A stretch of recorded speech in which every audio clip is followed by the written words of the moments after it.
Assalamualaikum warahmatullahi wabarakatuh. Perkenalkan, kami dari kelompok 3 akan mempresentasikan hasil analisis kami tentang pendapatan nasional negara Jepang.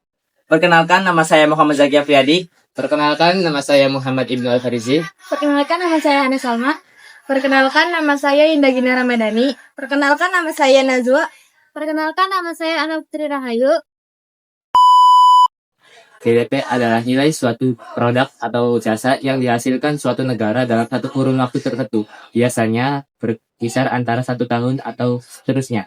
Sementara GNP adalah penghasilan warga negara dalam satu kurun waktu tertentu, biasanya adalah 1 tahun.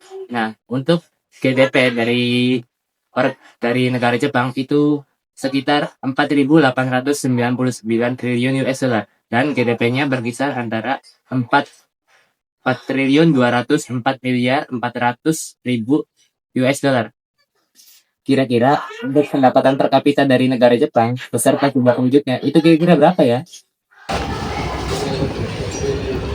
Pendapatan per kapita negara Jepang tahun 2023 adalah sekitar 36.990,33 US dollar. Jumlah penduduk di negara Jepang adalah 124,5 juta jiwa.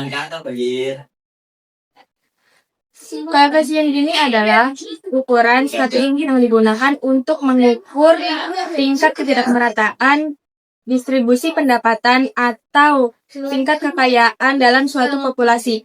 Koefisien Gini negara Jepang adalah 0,35% yang berketimpangan sedang.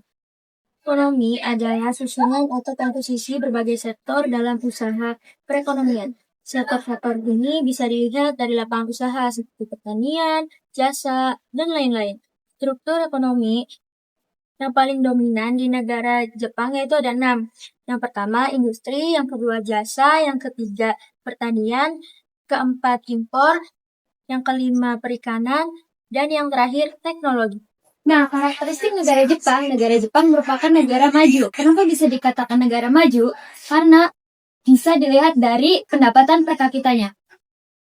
Negara Jepang mempunyai masalah serius, terutama dalam sektor kelahiran.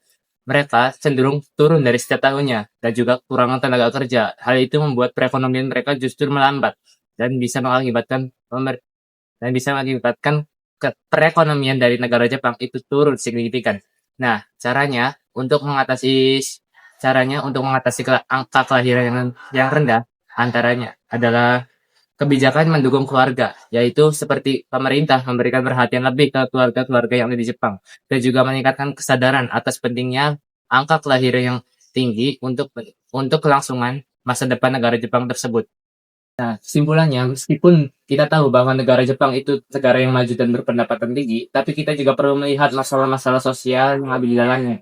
Jangan cuma kita melihat dari satu sudut pandang saja, yaitu mungkin hal-hal yang positif, tapi kita juga harus bisa melihat dari hal-hal yang negatif, apa saja yang mempengaruhi kelangsungan hidup dan kelangsungan ekonomi dari negara tersebut.